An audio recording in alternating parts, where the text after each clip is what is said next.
Good morning, good morning, good morning, good morning, everyone. Welcome back to another episode of Rants About Tech Live. What number we at, Chad? What number we at? We had number 233 today. Number 233 for this Tuesday, January 6th. I was stuck in December yesterday. I don't know what it was, but we're at January 6th today, you guys. Welcome back to the Rants About Tech live stream. This is the show where we talk about today's tech news, today's eInk news, and random stuff in between, you guys. Thank you for joining me. I'm here in sunny Philadelphia. Well, it's quasi-sunny. It's getting gloomy. It's getting cloudy right now. And I'm here with some of my really good friends in the chat. I really appreciate you guys for being here. Today we're going to talk about a couple good things. We're going to talk about some CES stuff, a couple CES things today. I'm going to be tracking the CES news as it happens. So, we'll be talking more about this as it goes along. But what else will we be talking about? We'll be talking about this next paper. Why? Guys, come on. TCL next paper? I thought I blasted the Ultra 60 enough, but we got to talk about it again. So we're going to talk about that. So appreciate you guys for being here.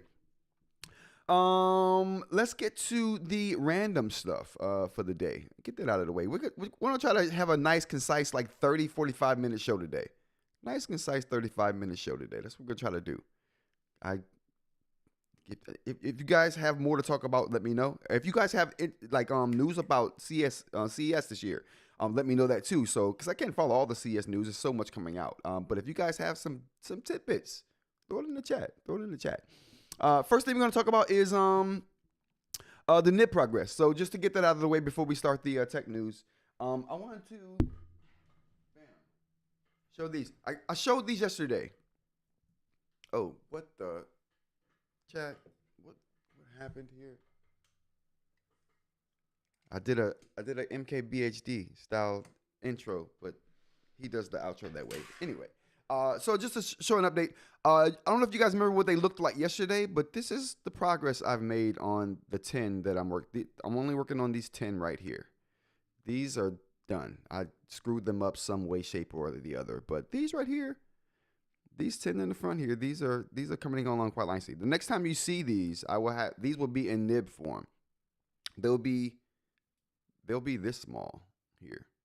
Next time you see them, or maybe they'll even be put in some of the sleeves that I've been making.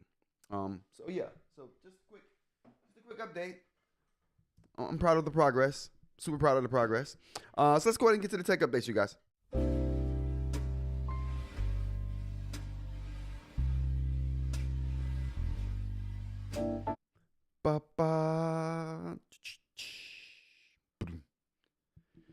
That's coming this year. 2026 is the year of the fading intro transition.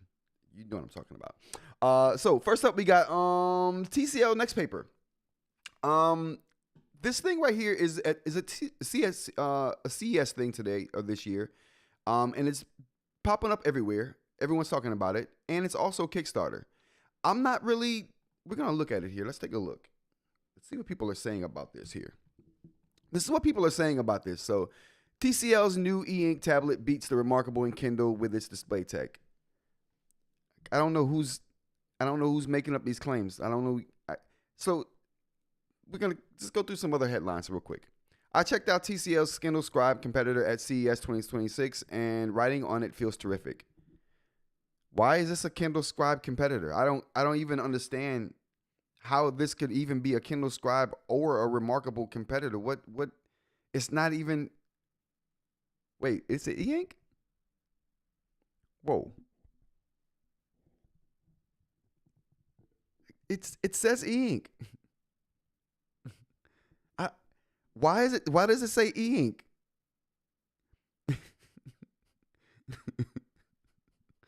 It's not eInk, it's LCD. How can this be a competitor? Right, Mitch? I don't understand how this can be a competitor that's not even eInk. It doesn't even make sense to me. So I think these claims are just from people who just don't. These are mainstream media claims right here. So don't be sweat. If you guys are really into eInk, don't be this is my problem with this device is the same problem I had with the Ultra 60. it claims to be e-ink, but it's not. It's just LCD tech that's black and white. And that's my problem with it. If they just stop doing that, I think I'd be okay with it. Wait, how many? Okay, cool. If they would just stop, morning, Dr. Ling, how's it going? If they would just stop doing that, I would be okay with it. If they just stop putting e-ink in the branding. Hold on, where are we at here? If they just stop putting e-ink in the branding, like here, like they just stop doing that. Matter of fact, where's their stuff at? Other people are really doing that for them. Because I don't think they have that verbiage in their marketing here. Yeah, I don't think this is in there. I don't think they have that verbiage in their personal marketing. But people are saying that, and it's just, I don't know. It's then this guy. I think I got this from the Discord.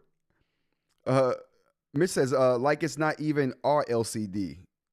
No, it's not even reflective. It's just flat out black and white LCD.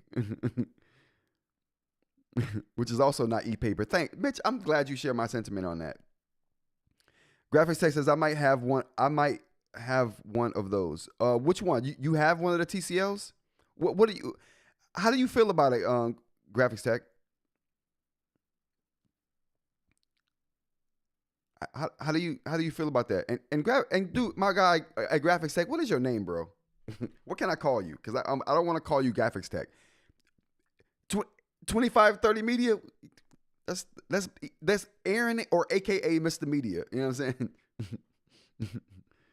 These fools don't even realize eInk is the proprietary company name. You're right. That's mainstream media for you. They don't know. So that's my thing, right? With with TCL is they're. But you know what? I can't even blame them because they're not putting it in their marketing. It's the mainstream media that's putting the e-ink in their mouth. It's like they're doing it. It's not even TCL. So, but I don't like how mainstream media refers to this, and I don't like that people will blast the e-ink in there like this guy, like this bum right here. This bum is like down talking ink, like, oh, ink is like watched out and it's all faded and it's not good to look. Like, shut up. Hold on, where we at? Shut up. Somebody get this dude on the phone. Tell him I'm on live.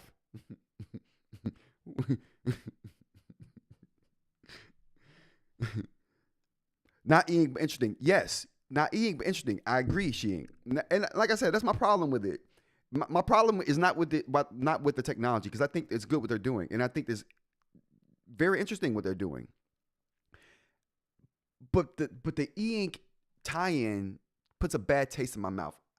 I don't like that at all. If they would just stop that, stop with the e-paper. There we go. They ain't calling it e-ink, but they're calling it e-paper. Stop with the e-paper claims, because they know what that word and that language kind of they know what visual that gives you.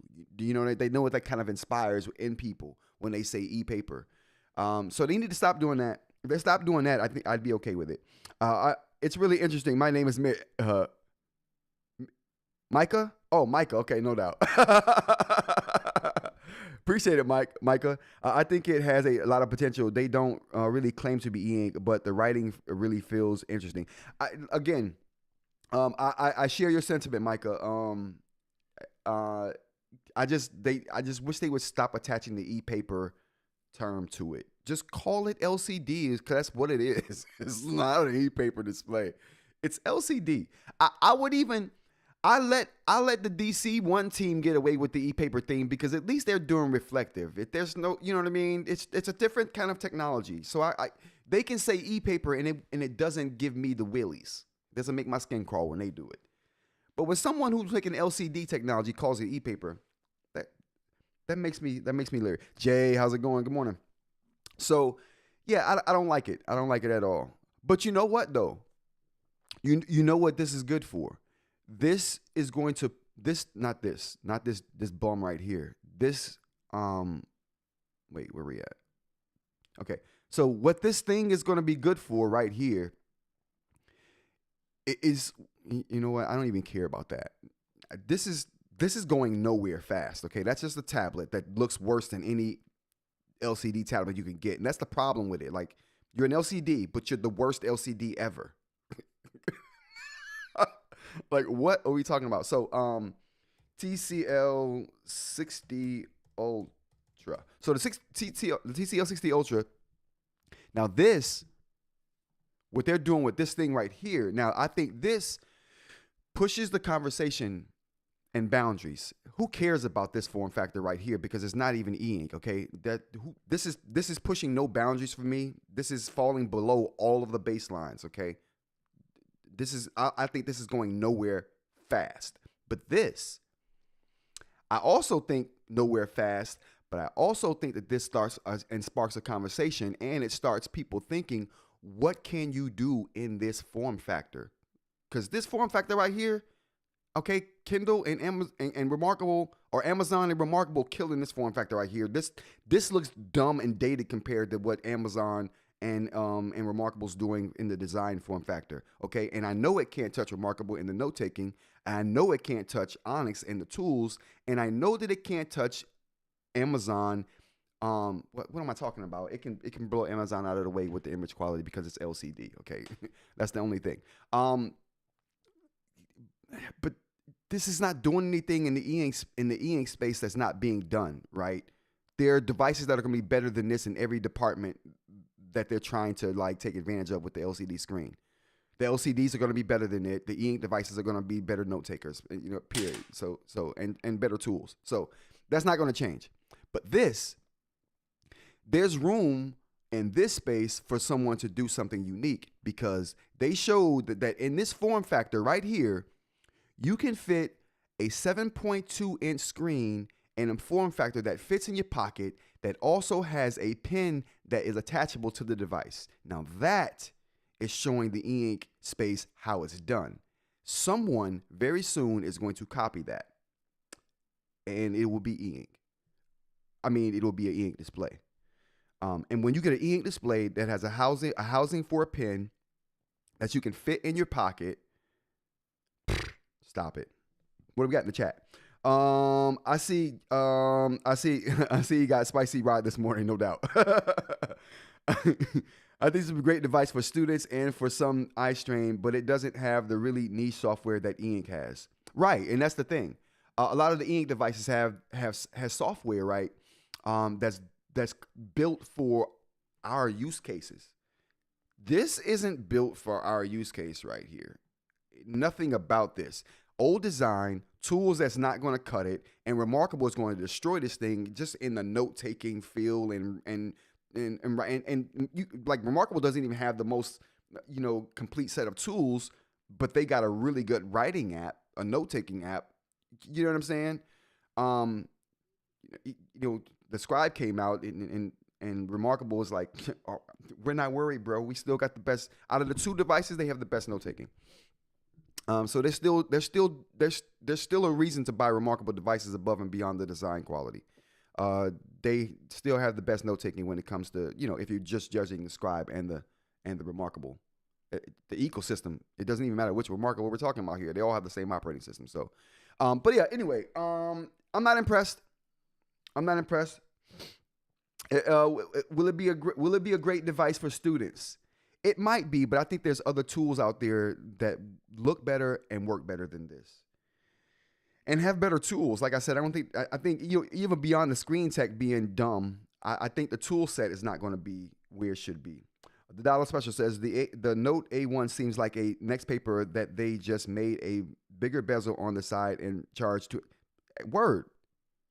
The Dollar Special. I mean, come on. You can't. This is old design right here. The e-ink space has moved on from this design. So the fact that they're bringing out a new device with this old design, and it's not even e-ink, it's LCD. So when we're talking about LCD tablets, this is even older looking than what e-ink tablet, how old it's making e-ink tablets look, because tablets, I don't think LCD, like, did they ever have this form factor? Like, did LCD tablets like the iPad, they've never had this form factor right here. Like you look at the Samsung LCD tablets, you look at the Apple LCD tablets, and you like they've never looked this old. Like they brought an e-ink form factor to a LCD screen, and it's just eesh. The TCL Note app that's on the device is actually pretty good. I think it's on par with Penstar for features. Yeah, but that's not really saying much because Penstar's tools are still behind, in my opinion, Remarkable. Even in the note-taking tools, they're not doing it as well as even Remarkable does it. Is it good?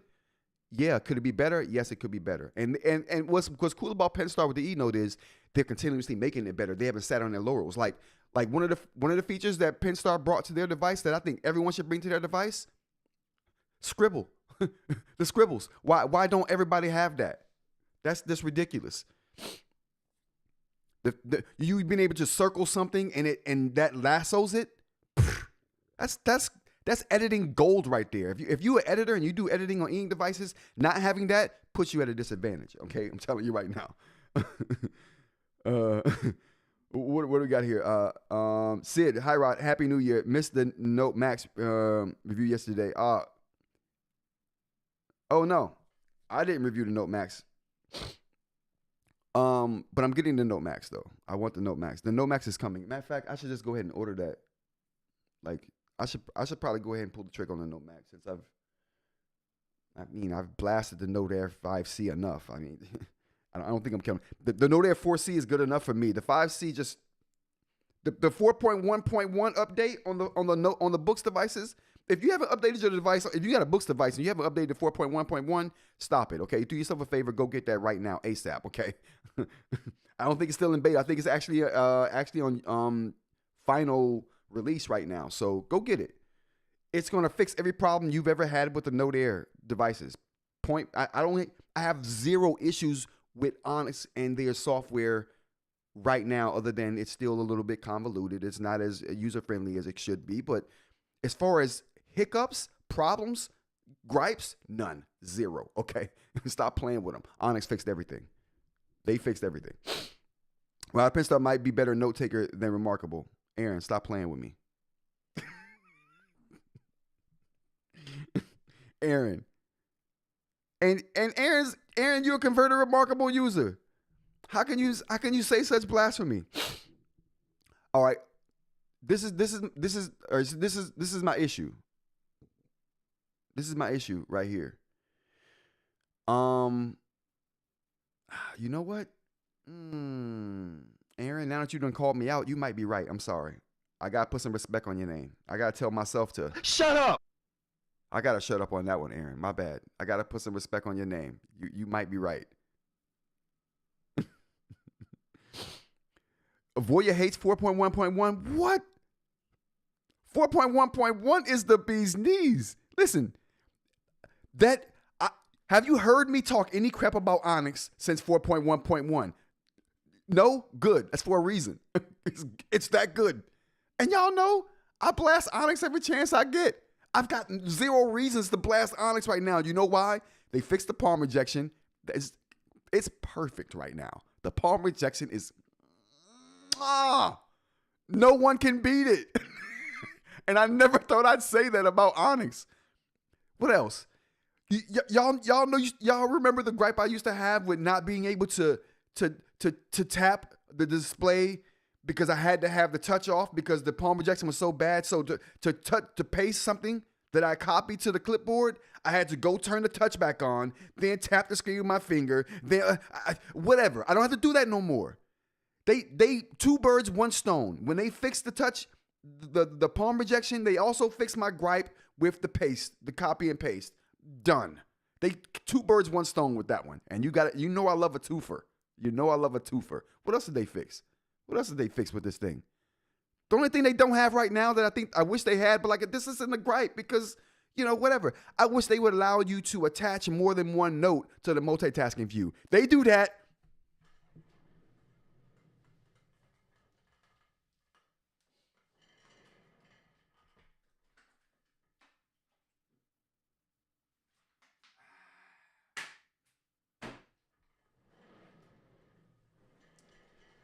If they do that, oh my goodness. My mouth is shut. I have nothing else to say about Onyx. Onyx, you do that, you'll have me begging to be back in your good graces, because right now I don't care. Kick rocks. But you're doing good right now with the software, I gotta say. Onyx is doing great with the software. I mean, whoo! Put some respect on it. Put some respect on it. What about ghosting? For what are we talking about? We talking about Carter 1300? Okay, you're going to have a problem with Carter 1300 and ghosting, because Carter 1300 just dumb with ghosting. They made a trade-off with the Carter 1300. Faster refresh, more precise pixel movement, okay? More precise, but guess what? The downside is worse ghosting. But Onyx is even making fixes to fix Carter 1300. Their software is so good that it's making Carter 1300 look like it doesn't have a problem when it clearly does. The palm rejection was horrible indeed. Yes, Sid. It used to be the worst in the business. Like literally, it used to be the worst in the business. It was so bad, it would infuriate me because I would be writing something, right? No lie, this happened more times than I want to admit. I'd be writing something, a whole page has gotten written, right? But because I'm still writing and the palm rejection is so bad, it senses that I want to copy and paste everything that I just wrote over what I just wrote. And then not only does it copy and paste it, it changes the page so I can't go back and undo it.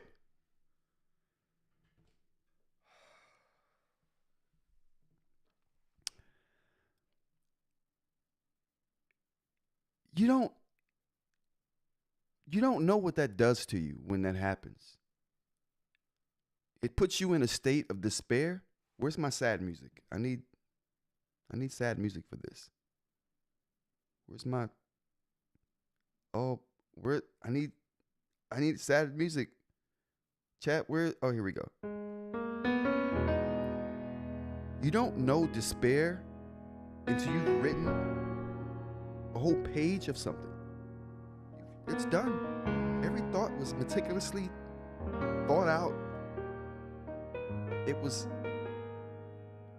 put in a way that you would never think to do it again. It was beautiful.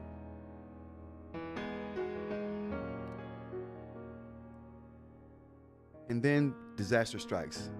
Boox palm rejection. Copies, pastes, turns the page, leaves you with no recourse. Okay, I'm done. Okay, I'm done with that. Okay, my bad, chat. My bad. I just, you don't know pain until that's happened to you, okay? That's how bad it used to be. Where are we on the stream? 30 minutes in. We got to get through the stream, you guys. We got to get through the stream, okay? We got a stream to get through. I can't ruminate.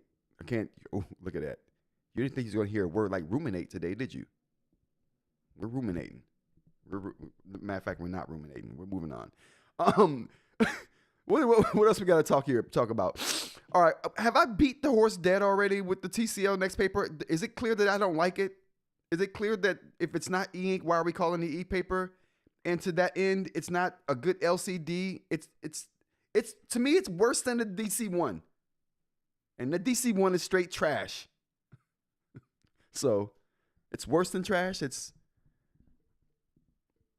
landfill trash. It's landfill trash. Okay, next thing we got here. Apple Foldable. Apple's got a rumor Foldable coming. Do we believe this? Do we believe the renders? If Apple made a Foldable, it would not look like this, in my opinion. They would not take the trash Max design. They're gonna take the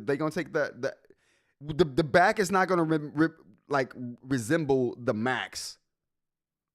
It's gonna resemble the Air. Okay, just mark my words. When this Foldable hits, and everyone's put out their mock-ups like, oh, this is no. Okay, just realize you heard it here first. Ransom about Tech. Rod said the back of this Air is going to, or the back of the Foldable is going to look like the Air. Mark my words. Okay. Mark my words. So I don't give much credence to these rumors right here because they didn't even get the look right. If you don't know enough to get the design cues and the aesthetics right, then whatever. DC1 was made by a cult leader. That dude, Dr. Ling, a ritualist cult leader at that. He raises, when I beat the horse dead, the TCL, because I beat that horse dead. I beat it dead. No animals were actually harmed in the making and the beating of that horse. But this is a metaphorical horse, but you get it. I beat that horse dead. He is the ritualist that you need to come back and raise the horse in case it needs to be beat to death again. Again, we're not talking about a real horse here. I love horses. This is metaphorical horses, metaphorical topics.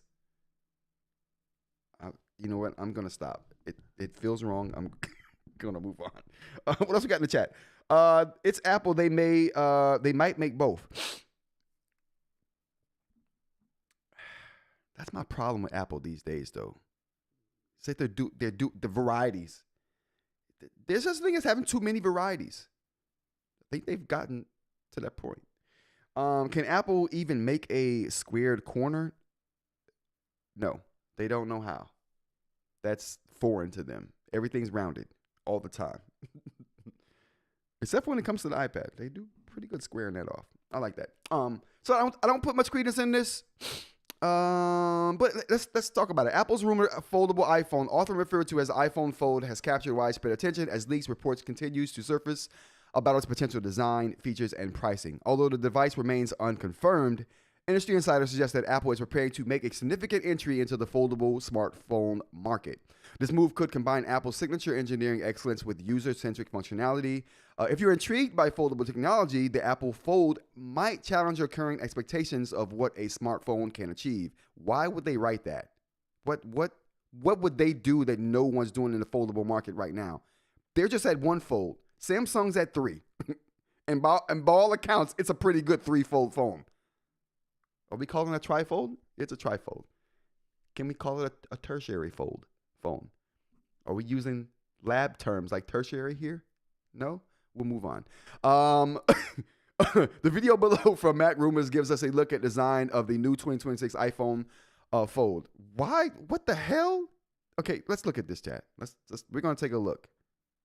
Watch the video on YouTube. Oh, they don't even give us the link, but they do. We've talked a lot about Apple's foldable iPhone that's set to come out in September of this upcoming year. And we've seen some mock-ups and heard about dimensions. And, now we go hands-on with one. This is the iPhone Fold, or whatever they're going to call it. Okay. Wait. Really not hands-on with one. Personally, this is the best early hand-on experience, though, I think we're going to get for a while, as recent rumors suggest that we'll now have a display that's around 5.4 inches when closed and then 7.6 inches when opened up. Can we? All right. Can I pause this? I can't pause it. Why can't? And if you have a 3D printer at home, why can't I pause this? And you can print one. It's on Maker World. Oh, what the heck? Oh my goodness. I have to say, this is kind of the exact. Okay. I don't know why I can't pause that. I couldn't pause it for a second. Now, first of all, just because you have screen sizes, assuming that they're even right, which I don't think that they are, whatever, a screen size does not make a size of the device. That doesn't mean anything. Yeah, it's cardboard cutout. What the hell? They're going off of what the screen size implies. First of all, Apple would change their mind last minute. And secondly, Apple makes like 5 or 6 different variants of a thing and settle on the final version of it the day before the press release. And then change their mind right before the presentation. Like, this means nothing. Again, mark my words. The back of this device will look like the Air. It will. Okay, I guess this does kind of look like the Air, right? Okay, no, it won't have that square thing in the back there. That won't be a thing. Guaranteed. Guaranteed. The Rock says, hope Apple users like wearing cargo pants. Oh, it's not going to look like this. This is not going to be it. This is not gonna look like it. But yeah, so I'm not convinced. They haven't convinced me. I don't like the design mock-up that these guys are doing. I don't even like the way that they're talking about it. So we're gonna move on from this. What else have we got here for the tech chat? Meta is delaying the global Meta display rollout. Let's talk about that, shall we? That seems a little bit more credible. So Meta is delaying the rollout of not delaying the roll. Well, I guess this is delaying the rollout of the global rollout of the Meta display glasses. This is because domestic demand has been so high. Now, to be honest with you, I saw this headline before I read the story, and I'm like, yeah, of course. I saw them. I didn't like them. I didn't want them. I'm a Meta Ray-Ban wearer, and I wanted the displays. I went and tried them out. We talked about it here on the live stream. Monday through Friday, 10 a.m. to kind of whenever. If you're liking the chat, or you're liking the show, give me a thumbs up. Give me a like. If you want to see more content like this, you give me a subscription. If you want to join the chat crew, you go ahead and hit that join button. iOS users, you got it now. You got it. So use it. Okay, moving on.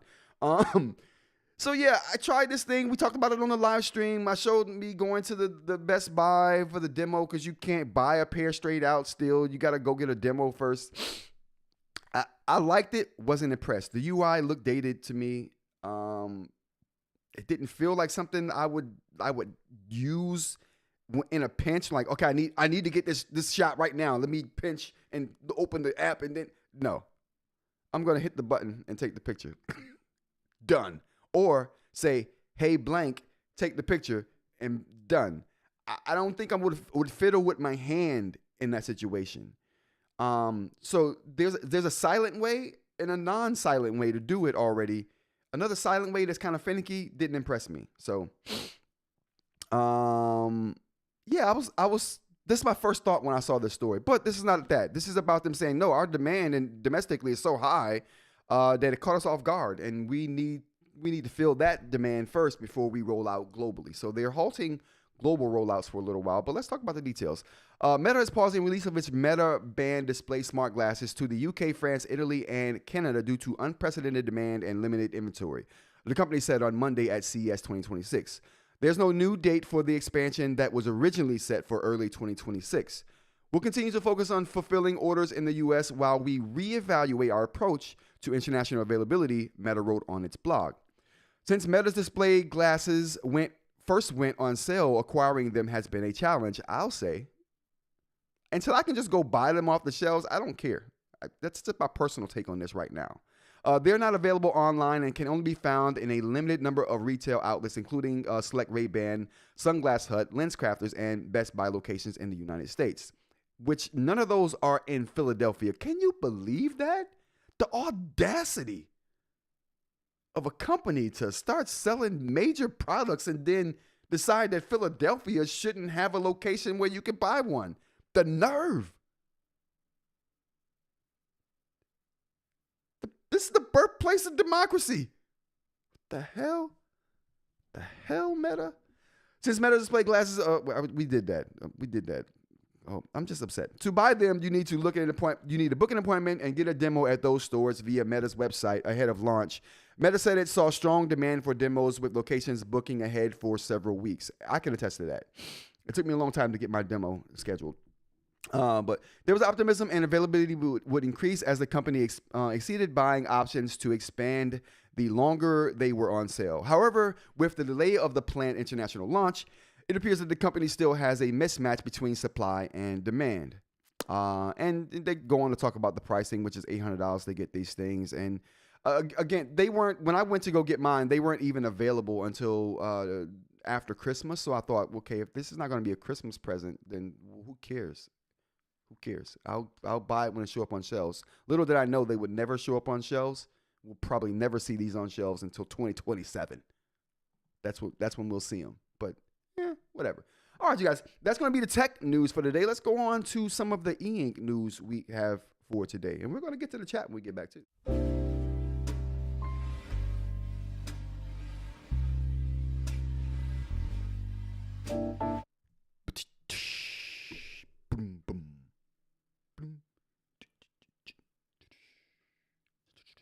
Okay, that's my outro to the transition. We'll get it going one day. I'll have that. I'll have it like what word am I looking for? I'll have that procured, ascertained. No, that none of that seems right. If you can help me, let me know in the chat. Speaking about the chat, let's go to the chat real quick. Parmesan says, "LOL, that's a cardboard cutout," and it was. Sounds like Boox with too many variants. Yeah, I don't like when Apple has too many variants. Steve Jobs was rolling in his grave when he saw more than one iPhone variant. He's like, "What the?" Tim Apple, that's not why I put you in charge. That's not why I put you in charge, Tim Apple. So, but anyway, I heard the Meta displays hand gestures are bad. Like using your thumb and forefinger as a trackpad is awkward. Yeah, Durag, when I used it, I was kind of thrown off by them.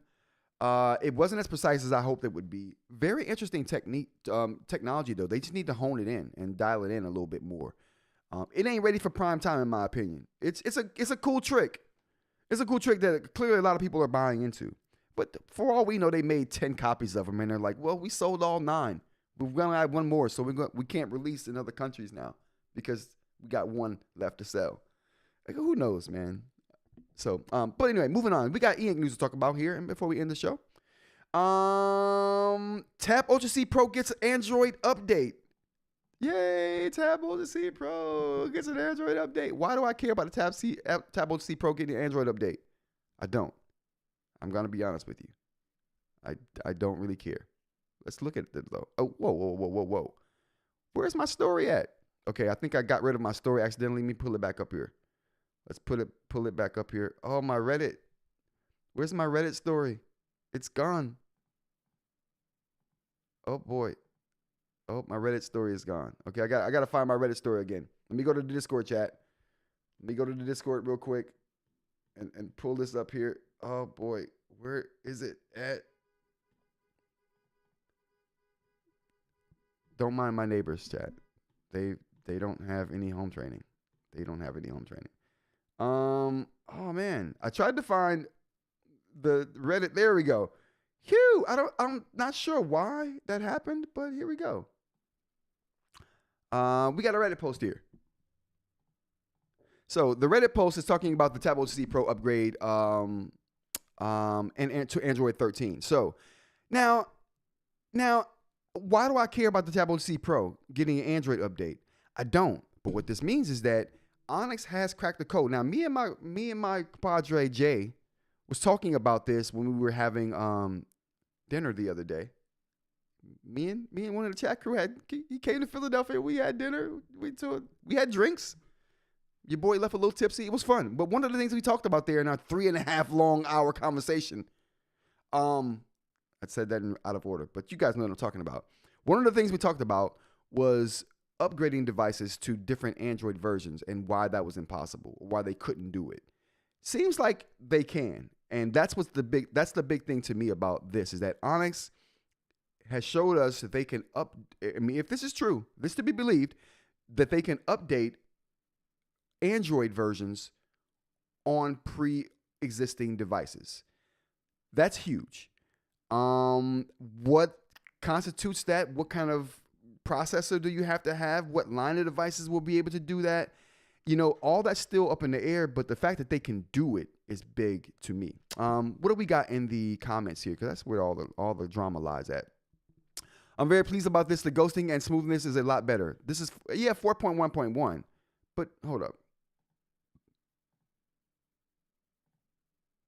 Oh, this is a tip. Okay, so Android 13. So I mean, above and beyond 4.1.1 solving a lot of the problems. One of the things I like about that is that this is a possibility, and I'm really, really excited about that. Now if they can just update, the Tab Ultra C, the Note Air 4C, or the Note Air 5C to 6. If they were to be able to update the Note Air 5C to Android 16, I'd keep it.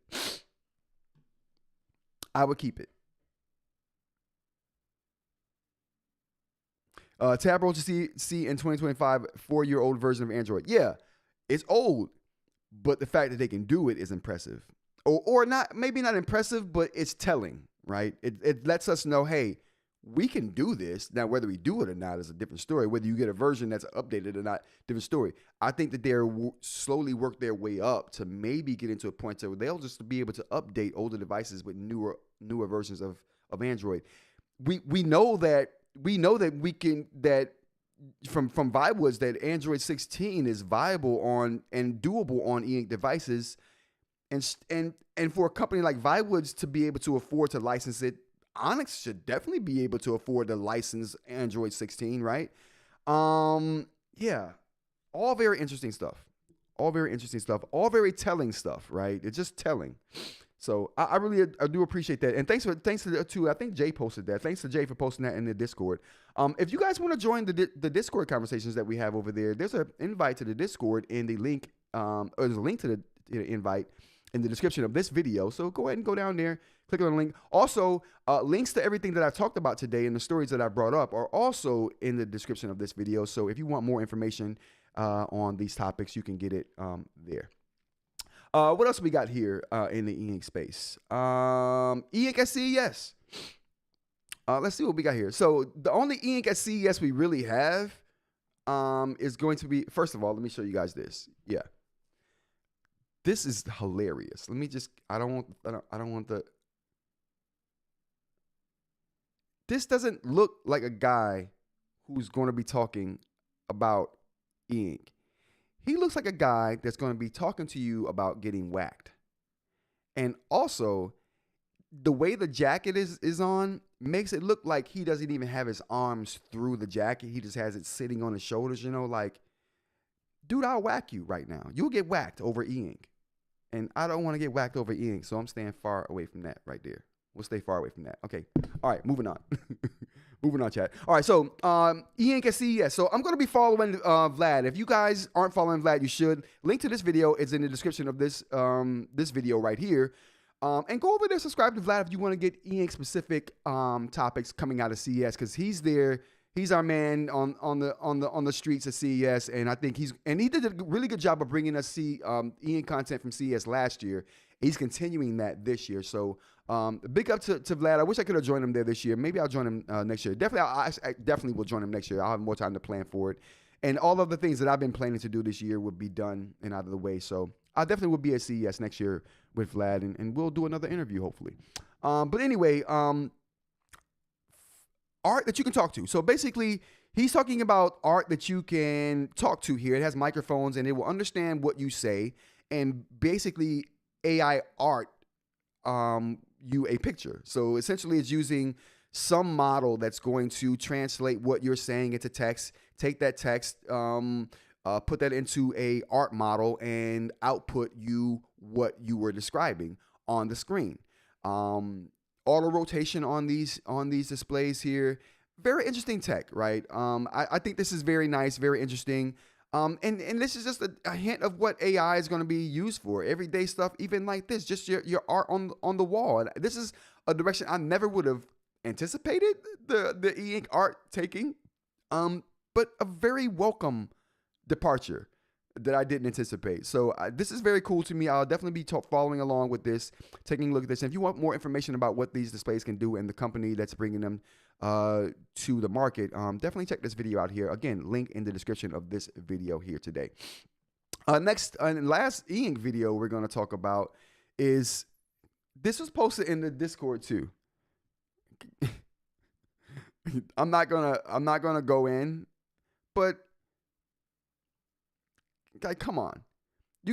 My problem here is the best digital writing tablets to go paperless in 2026. When those happen to be the only devices that you've reviewed, you can't say things like the best digital tablets. Firstly, they ain't the best digital tablets. Secondly, why would you say the only ones you have are the best ones? Okay, we'll move on. So if you come across this video, tell him Rod sent you. Okay? Tell him Rod sent you. And we need to have a conversation. No. I'm going to like this video. I'm not going to thumb it down. I'm going to like the video just because it was on the show. Big up to Gear 43. All right, you guys. That is going to be the show for today. I really appreciate you guys joining me today. It's been a pretty packed show for most of the show. If you guys like the show, give me a like. Don't before you leave. Go ahead and subscribe if you want to see more content like this. We do this Monday through Friday, 10 a.m. to kind of whenever. Usually it's an hour long. Today we hit that hour mark. That's what's up. About the hour mark. Thanks to the chat crew. We got Mitch. We got Dr. Ling. We got who else we got here? Aaron. We got Jay. We got eInk. We got Parm. We got Rob. We got Dr. Ling. Did I say Dr. Ling? If I didn't, in spirit. Alex, thanks for joining me, you guys. I really appreciate you for being here. Again, we do this Monday through Friday, 10 a.m. to kind of whenever. Join us if you have the time in the morning. We talk about tech news, talk about eInk news, talk about random stuff as well. We have random movie polls here too. Which we got to get back on that starting tomorrow. We're gonna bring up some random movie polls tomorrow. You got to pit something up against something else. Get to the bottom of this trash. All right, everybody. Thanks for joining me. I will see you all tomorrow. Until then, take care.